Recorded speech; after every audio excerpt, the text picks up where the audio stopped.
क्या भारत बिलावल भुट्टो जरदारी साहब से भी खौफजदा है? इस वक्त जो भारतीय सरकार है वो बिलावल भुट्टो जरदारी साहब से खौफजदा है। कौन रात के अंधेरे में हमले करते हैं? ये कर्जों से कौमें बचती हैं और तरक्की करती और खुशहाल होती हैं। दुआ करें कि कर्जा न लेना पड़े। जब हमारी पाक फौज ने हमला किया, ठीक है, फिर उन इंडियन जितनी इंडियन आर्मी थी ना, ठीक है, समझ गया, उन सब की टांगे काम। रात में तकरीबन 2:30 बजे सिपा सलार जनरल सईद आसिम मुनीर ने मुझे सिक्योर फोन पे मुझे बताया कि वज़ीर-ए-आज़म साहब, हिंदुस्तान ने अपने बैलिस्टिक मिसाइल अभी लॉन्च किए हैं, एक नूर खान एयरपोर्ट पे गिरा है और कुछ और दूसरे इलाकों में गिरे हैं। अब ये सैटेलाइट इमेजेस जो हैं, इसके बारे में न्यूयॉर्क टाइम्स ने क्या लिखा है?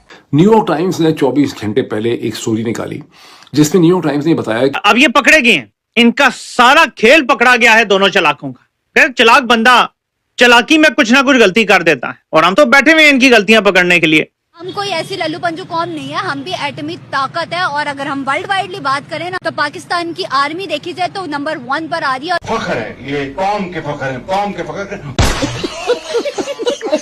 हमने जवाब नहीं दिया, बस सीज फायर मान लिया। अब यहाँ से सोचें, ये सच हो सकता है कि सीज फायर भारत मांग रहा हो और भारत ही आप हाँ कर दें, हम फजर के टाइम हाँ कर दें भारत को सीज फायर की, और भारत शाम को हमला क्यों करेगा? आप मुझे बताएं। मेरा आपसे सिंपल सवाल है। भारतीय सेना के सामने army chief general Asim Munir मजबूर हो गए थे। वो फौज जो दुनिया की नंबर 1 आर्मी है। हमले के दिन बंकर में शिफ्ट हुए थे मुनीर। इसका मतलब है इन लोगों में सेल्फ रिस्पेक्ट नाम की चीज ही कोई नहीं। बताया जा रहा है कि 2 से 3 घंटे के लिए मुनीर बंकर में छिपे थे। ऐसे नहीं बना था हमारा प्यारा वतन पाकिस्तान। उस बेस के ऊपर 4 surface to surface BrahMos missile आए और जैसे पहला आया वो जूम करके ऊपर से दूसरा आया, फिर तीसरा आया, फिर चौथा आया, जो कि अनफॉर्चुनेटली बुलारी में डायरेक्टली आके एक हैंगर पे लगा जहां पे एक हमारा एवैक्स खड़ा था जो डैमेज हुआ, जहां पे शहादतें भी हुई। इतनी हिस्ट्री का वो जो बच्चे लड़े, जो हमारे हैकर्स लड़े हैं मैं हमारे तो उन्होंने तो बर्बाद कर दिया भाई। वहाँ का 70% बिजली का निजाम हैक कर लिया आपने, वहाँ की जो मेन वेबसाइट्स हैं वो हैक कर ली। इससे ज्यादा आप उनसे और क्या एक्सपेक्ट करते हैं? सब कुछ तो टेक्नोलॉजी में हम सलाम है सबको। हम कितने टेक्नोलॉजी में एडवांस है हमें नहीं पता था। अच्छा, दूसरों की जंग आसान होती है, घर की जंग मुश्किल होती है। और ये जंग में मुझे तो वो वक्त याद है, बांग्लादेश में हमारे 90,000 पतलूनें पड़ी थी। खुदा ना करे कि 2 लाख पतलूनें हमारी केपी के और बलूचिस्तान में भी पड़ी हूँ, फिर हम मुंह दिखाने के काबिल रहेंगे। आपकी आर्मी ने जो किया है उसके बाद आपको लगता है कि ऐसा कुछ होने वाला है?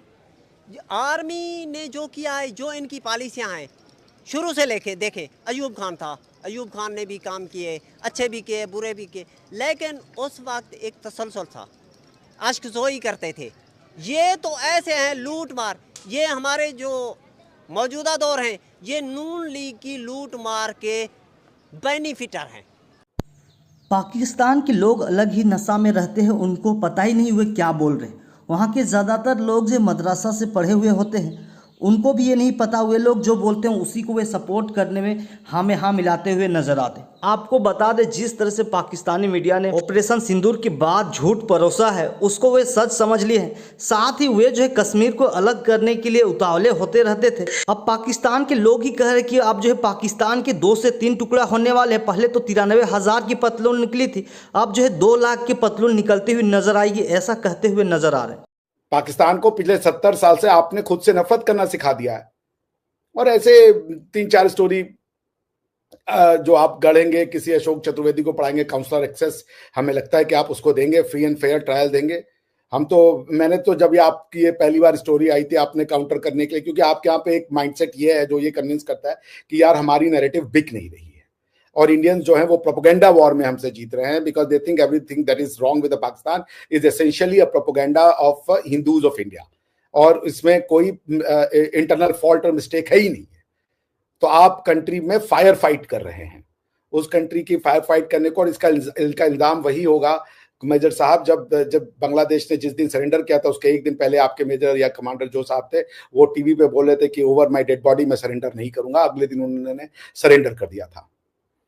ये बातें कि अशोक चतुर्वेदी है, वो फलाना, कब इससे पहले कोई श्रीवास्तव ग्रुप पकड़ा गया था, आप लोगों ने बनवाया था कि जी एक श्रीवास्तव ग्रुप है पाकिस्तान के अगेंस्ट में डिसइंफो का वॉर करता है, वो पंक्चर हो गया, पता नहीं कहाँ है। जिस तरीके से अपनी वो दिखाई है सुपेरिटी और जारियत की है, जो उस वक्त आखिरी लम्हे पे, उसके बाद जो एक उसको बर्तरी हासिल हुई है, 1971 के अंदर भी ये बर्तरी नहीं थी, ये याद रखिएगा। और पाकिस्तान ने जो मिसाइल हमले किए हैं उससे तो हिंदुस्तान को कुछ भी नहीं हुआ। पाकिस्तान के मिसाइल जो वहां गए, भारत का तगड़ा सिस्टम है S-400 और उनकी जो ट्रिपल लेयर सिस्टम है, उसने पाकिस्तान के मिसाइलों को रोका। ये सारे आलमी जरायद आपको बताएंगे कि यही बात है, और आप AI से भी फौरन करके देख लेंगे जी आलमी जरीदे क्या बोल रहे हैं, एक्सपर्ट्स क्या बोल रहे हैं, वो आपको यही बात बताएंगे। कोई नुकसान हमने नहीं पहुंचाया उनको, अभी तक कोई ऐसी रिपोर्ट्स नहीं। अगर और 48 घंटे में, खुद भी इसको मैं देख रहा हूं कि अगर ये जिस किस्म की एक्यूरेट स्ट्राइक्स उन्होंने की हैं हमारे एयर स्ट्रिप्स पे, अगर 48 घंटे तक और वो ये स्ट्राइक्स हर 6-6, 8-8 घंटे के बाद करते रहते तो बहुत कम हमारे पास ऐसे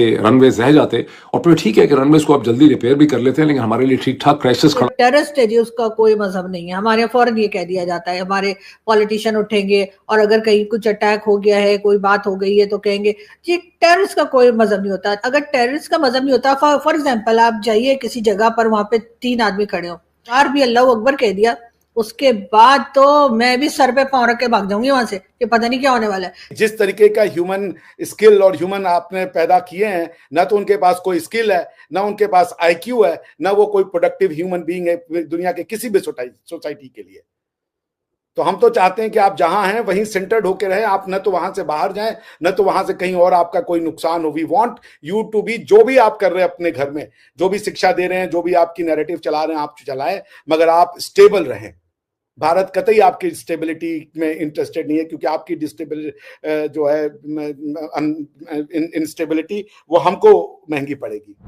तो ये था वीडियो, आप लोगों ने देखा कि किस तरह से पाकिस्तान की जो अब खटिया खड़ा होने वाली है। क्योंकि आपको बता दें, इसमें सिर्फ पाकिस्तान की नहीं बल्कि पाकिस्तान की 3 या 4 टुकड़े होने वाले। बलूचिस्तान तो कह रहे कि अब जो है हमारे को कंट्रीज चाहिए, क्योंकि उन्होंने राष्ट्रगान से समेत राष्ट्रीय झंडा के साथ साथ कई सारी चीज़ कर ली है। साथ ही कल ही एक बात बता दूं, कल ही वहाँ पे एक बस में जो है हमला हुआ है, और वे कह रहे थे कि ये हमला जो है इंडिया की तरफ से किया गया है। इंडिया ने इसको पूरी तरह से खारिज कर दी, क्योंकि हम लोग ऐसा काम नहीं करते हैं, हम लोग ऐसा काम नहीं करते हैं। और ये चीज़ उनके इंटरनल मामला है, इंटरनल मामला में उन्हीं के कंट्री के कोई लोग किए होंगे, जिस वजह से ये बवाल मचने लगा है। साथ ही आपको बता दें कि उनका जो पतलून अब निकलने वाला है, क्योंकि अब 2 लाख से ज़्यादा पतलून उनके निकालने वाले बलूचिस्तान भाइयों के द्वारा। क्योंकि आपको बता दो, काफ़ी लंबे समय से अपनी कंट्री की मांग कर रहे थे, लेकिन उनको अभी तक नहीं दिया गया है, जिस वजह से वो बवाल मचाने स्टार्ट कर दिया। और वे लोग कहते हैं कि इनका सपोर्ट जो है इंडिया करता है, हम लोग अभी तक किए नहीं, हम लोग जिस दिन करना स्टार्ट कर देंगे तो